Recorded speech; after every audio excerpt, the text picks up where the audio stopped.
He's safe. We're live on the scene where he was reunited with friends and family. Channel 3 Eyewitness News at 6 starts now. With coverage you can count on, this is Channel 3 Eyewitness News at 6. We are following 3 major breaking news stories here in the Channel 3 viewing area. Thanks for joining us. I'm Cindy Sexton. And I'm David Carroll. It has been a busy day. Let's first lead with this story. Hamilton County Corrections deputy was shot and killed by a Chattanooga police officer. Also, a downtown Chattanooga restaurant collapsed, creating a traffic jam. And a man who's been missing for more than 3 days was found safe. Our team is covering all these stories for you. We begin with how and why a Hamilton County Corrections deputy was shot and killed by Chattanooga police. The TBI says Deputy Daniel Hendricks was celebrating his birthday with 2 off-duty police officers last night at a home on Shawnee Trail near Brainerd High School, when one of those officers called 911 for help this morning. We have team coverage of the shooting. Channel 3's Cameron Taylor is covering what happened after police arrived at the home, and Lori Mitchell is digging into Hendricks's past. We begin with Cameron. Cindy, Hendricks's birthday celebration was wrapping up at this home when the TBI says he became agitated, grabbed his gun, and then made threats to 2 female off-duty Chattanooga police officers who were celebrating with him. Now, they managed to escape. When police arrived, investigators say they told Hendricks to put the gun down, but he didn't listen. One of 2 of the responding officers fired at least 4 shots at Hendricks, who later died. That's what the TBI told us. It's unclear if Hendricks ever fired his weapon, and it'll be up to the Hamilton County District Attorney's Office to determine if the officer's actions were justified. A TBI spokesman tells us cases like this can be difficult, and agents are trying to be as thorough as possible. We have recovered a firearm believed to be the one Hendricks used during this incident. Throughout the investigative process, we will be giving our findings over to District Attorney General Pinkston for his further review and consideration. For now, the 2 off-duty Chattanooga police officers who were with Hendricks and the officer who investigators say shot Hendricks are on paid administrative leave for at least 7 days. That's standard protocol. Live in Chattanooga, Cameron Taylor, Channel 3 Eyewitness News. Thank you, Cameron. And we're learning more about Daniel Hendricks's past. He had been employed by the Hamilton County Sheriff's Office since 2013. Channel 3 records show Hendricks was charged and suspended in 2015 because of an altercation with a female Silverdale inmate. He was indicted, but those charges had since been cleared. Channel 3's Lori Mitchell continues our team coverage with a look at his case. Lori? Good evening. We've learned those charges were actually dismissed because the victim didn't show up to court to testify against Daniel Hendricks. Now, today, the sheriff held a press conference.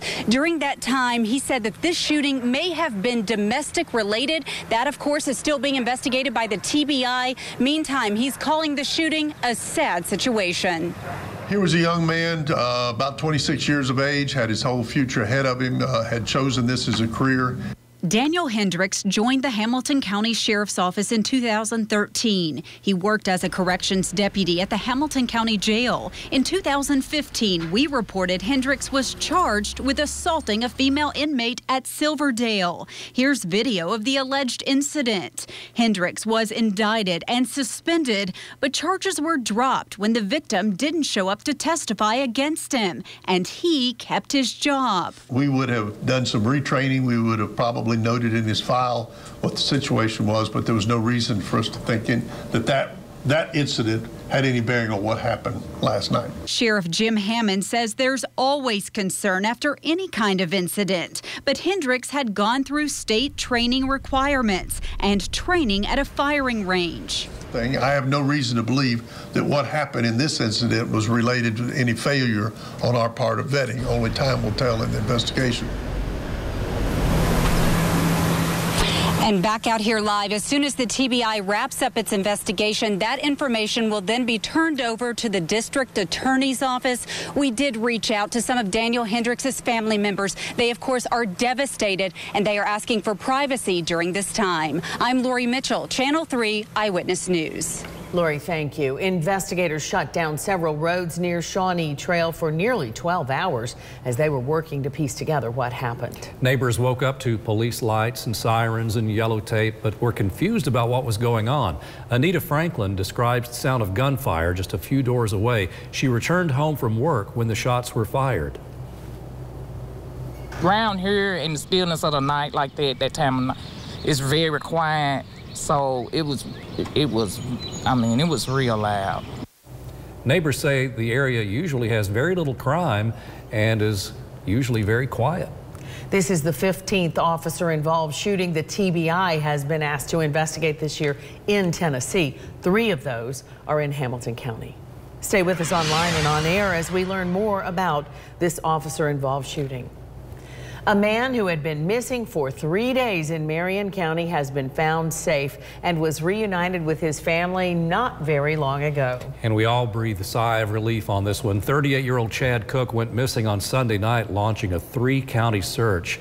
And our news crew was with his mom when she learned her son was okay. Channel 3's Natalie Potts joins us live from the scene of the rescue. Natalie, that must have been quite an experience for you.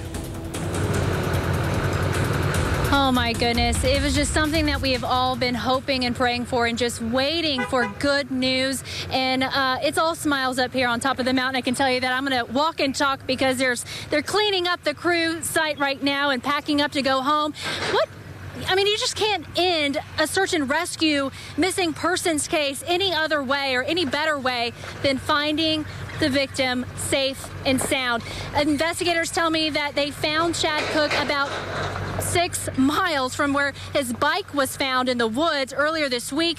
They say that they believe that he was walking down the mountain along Suck Creek, and then he just stopped walking, and he was actually leaving clues for investigators and volunteers to find him, like a piece of his helmet, a piece of his shirt, some tools from his bike. He was hoping that investigators would find him, and that they did. And of course, as soon as those investigators made contact with Chad, they let him call his mother on the cell phone, and we were right there when she took the call. Take a look. They just said that they have found Chad. He is in an area where a small team made it to him, is what I'm being told. I don't know the condition of Chad, but he's alive. And he had been leaving, they were finding markers and arrows showing where the direction that he was traveling, telling people today. You can take a look also at that moment where she got to talk to her son for the very first time on our website at WRCBTV.com. Chad was taken by ambulance to a hospital to be checked out. Other than being dehydrated and absolutely worn out, we're told that he's okay and will make a full recovery. Reporting live in Marion County, Natalie Potts, Channel 3 Eyewitness News. Thank you, Natalie. We know many of you have been praying for Chad, and I can assure you the Cook family is very grateful for that. Traffic has been backing up all afternoon because of what happened in downtown Chattanooga. A restaurant partially collapsed. The owner says no one was hurt. Cheeseburger posted on their Facebook page that contractors and engineers were hired to work on the building. And Channel 3's Kate Smith tells us this isn't the first time we're hearing of issues with that building on Market Street. Kate.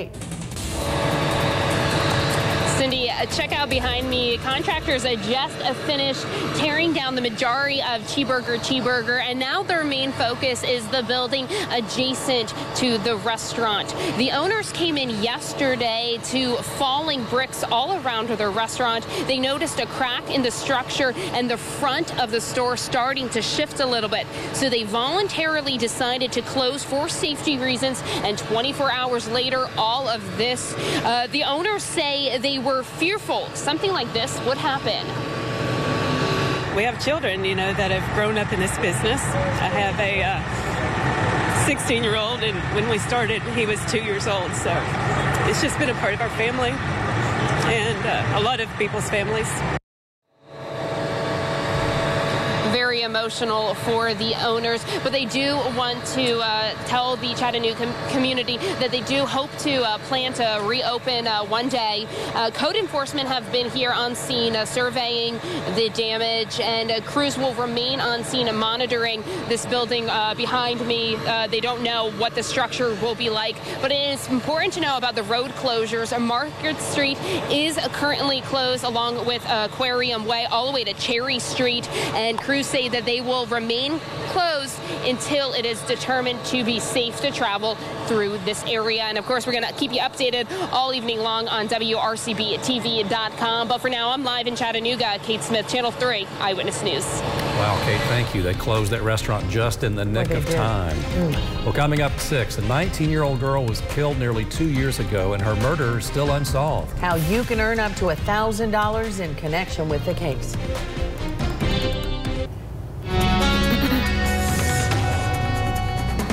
Tonight in Crime Stoppers, an unsolved murder. A 19-year-old mother was shot and killed more than 2 years ago. Police are still trying to learn who is responsible. Jasmine Eakins had been to a birthday party on the south side that Saturday in 2014. As night turned to Sunday morning, Jasmine left Chocolate City. It used to be a club off Market Street. She was with friends when they pulled into a parking lot. Shots were fired. She was struck dead, and 2 others were injured. I think those people may be scared to come forward and tell police what they know, but that's the great thing about Crime Stoppers is you call in, it's anonymous, no one will ever know that you called. Her baby Journey is now 2 years old and will live her life without her mother. We'll pay you up to $1,000 if you can help deliver justice and some peace to this family.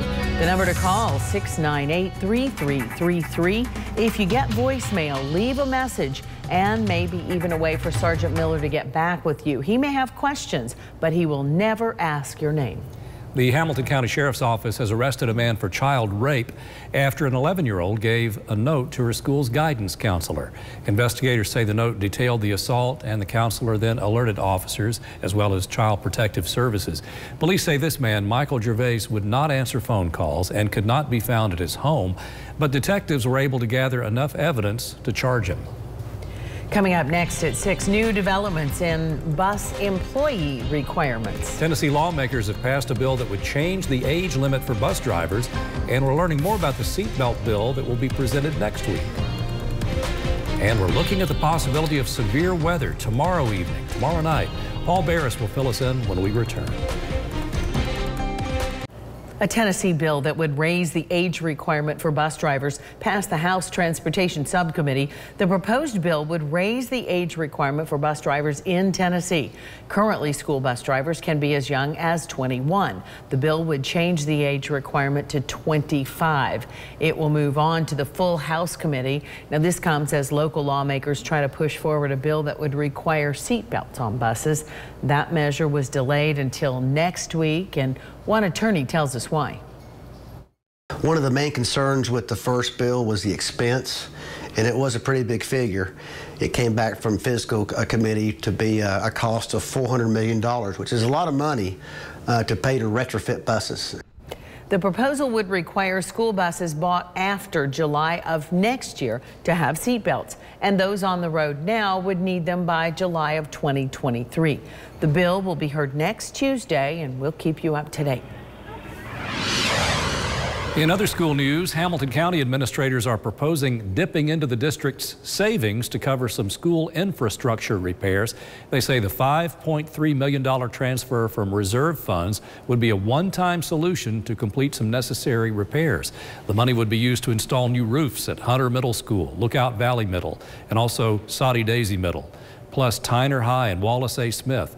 Wolf Teaver Creek Elementary would receive energy management system improvements. Phone, intercom, and paging systems would be upgraded, along with wireless infrastructure countywide. Now, in other developments, County Commission Finance Chair Tim Boyd suggested moving the students from CSLA, the Chattanooga School for Liberal Arts, to Dalewood Middle School.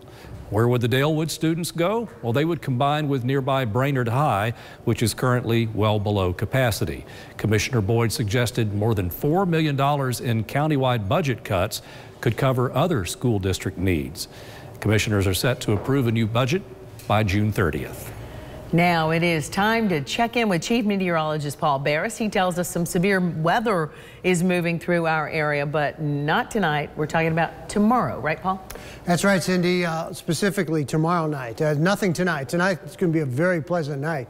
We are in this yellow area right here from Cleveland on westward of a slight risk of severe thunderstorms. Further out to the west, there's a better chance for tornado watches and possible tornadoes, especially west of Nashville to about Memphis. That's the area of the biggest threat of severe weather, and the more than likely is going to be some tornado watches out there. Right now, showers and storms are popping up in East Texas, moving into the western part of Louisiana. Lots of lightning, thunder with this. Some warnings already, mainly hail out of these with strong gusty winds. And up near Kansas City, there's a few warnings too, and this area is going to expand. As a matter of fact, this whole area right through the Arklatex and down now through Little Rock and into the Ozarks. Some big thunderstorms building up right now, and they'll continue through tonight and into tomorrow. 81 in the city, 81 in Dayton, 79 Cleveland and Dalton, 76 Blue Ridge, Murphy 77, Altamont 79, and again Dayton at about 81 degrees. Our high temperature for today got all the way up to 83, 50 the overnight low. And we're 2 inches below normal in rain. Skywatchers told me 80 south of the city, except for some of the Blue Ridge, 75 Fort Mountain, LJ Blue Ridge 77, but 82 Dalton, Calhoun, and Barnell, Chatsworth and Lafayette 80, Fort Payne 80 degrees. And then we got up towards Mowbray Mountain 75, 79 Signal Mountain, 78 Lookout Mountain in Eastridge. It was 77 in Ringgold, 81 out near Ooltewah. Cleveland was 83, Soddy, Daisy, and Lakeside at about 80 degrees.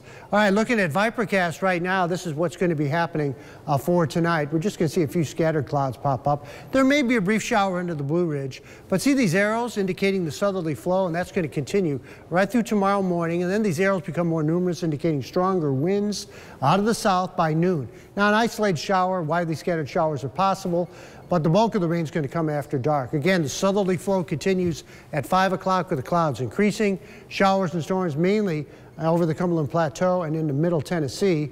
By 9 o'clock, most of the first wave of showers moves by into the Blue Ridge. The second wave is heavier. This is midnight or so. A better chance for some heavier showers and storms, possibly severe storms too, popping up after midnight to about 3 o'clock. And this is around 3 o'clock in the morning. Out near Murphy, still some pretty good storms. After that, it's pretty much over. 7 o'clock Friday morning.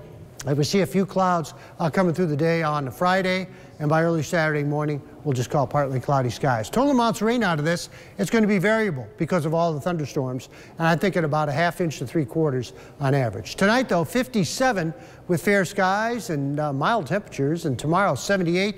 A breezy day coming up with showers developing late in the day. Better chance for showers and storms. Some could be strong to severe tomorrow night with 56. And the 7-day forecast, 76 coming up on Friday with isolated showers. Saturday and Sunday look fine, 77 to 78. Another round of showers and storms could be strong to severe Monday. And then Tuesday and Wednesday, we start to dry out a bit. Okay, Paul, thank you. Hey, we're just going to get right to it. Coach Matt McCall of UTC has a new job. It's official, and Paul Shaheen is here to tell us about it. Yes, the University of Massachusetts. He is off to UMass, set to be introduced tomorrow. We're going to enlist the help of Times Free Press Mocs beat writer Gene Henley. He's next with me in sports. Stick around. Well, go ahead and fire up the coaching search firm at UTC. Sources told us hours ago it was all but a done deal, and we can now confirm it is done. Matt McCall is the next head basketball coach at UMass. He'll be introduced at UMass in Amherst tomorrow. So what do you say we introduce now Mocs beat writer for the Times Free Press, Gene Henley. Gene, thanks for joining us. This is now, Gene, 2 straight coaches bolting from UTC after 2 seasons. Is this now the new norm? Well, I think it'll depend on who they get next. I think if they decide to go this young route, you'll probably have the same thing happening in a couple years. You'll have another young coach who can win a lot of games in the 2nd or 3rd season, maybe get a win he's not supposed to get, and have an opportunity at a higher level job. I mean, it seems like right now UTC is a stepping stone job, and that may not change anytime soon. Gene, if you look at it from this angle, we're not just talking money. If you try to help a UTC fan understand why maybe Matt McCall was enticed, you're talking about the Atlantic 10. You look at the NCAA tournament bids they had 3 teams in the tournament this season. The Southern Conference is simply a 1-bid conference. That's got to be part of the draw. Yeah, and I think at this level, until your league can become a multi-bid league, which typically there's more money in, then you're not going to have these sorts of opportunities, which is why you've already had 2 coaches from this league leave for other conferences, higher conferences. Furman's coach left for Drake. And so it's just going to be hard to have those opportunities to keep people in tow when you're just fighting for one bid. All right, Gene, I hate to put you on the spot, but shoot from the hip, if you will. Where does UTC go now? They have to have a list. When you hire coaches like Matt McCall, there's always got to be that in the back of your mind. I think you're going to go young. I think whoever the next guy is going to be young because he's going to have a chance to grow with what's going to be a young team next year. And the year after that, they won't lose from the players they have. They won't lose a player over the next 2 seasons. So you go young, you let a guy build his, create his brand, and you'll probably have the same thing happen in 3 years. Gene, we couldn't have asked for better answers, and you look good while doing it. Thanks so much for your time. We look forward to reading your stuff in the paper tomorrow. Now, I'll tell you what, guys. Whoever they do replace him with, he does have a lot of work to do, keep a roster intact, and he has to replace basically five starters from this past season. So somebody's going to come in and do a rebuild. Yeah, and have to work really hard. There is talent there, but yes, now does that talent stay is the big question as well. That's a good point, too. Thank you, Paul. Let's see if we have time for a look at your evening out. All right, let's look at your evening out. It looks like a great night this evening tonight. It's going to be wonderful. About 81 right now. And coming up at around 9 should be about 66, and then by midnight we're looking at about 62 with fair skies for tonight. But tomorrow we are going to see some showers and thunderstorms develop, especially tomorrow night. Thank you, Paul. Thanks for joining us. It's been a big news day. We'll keep you posted throughout the evening. NBC News is next.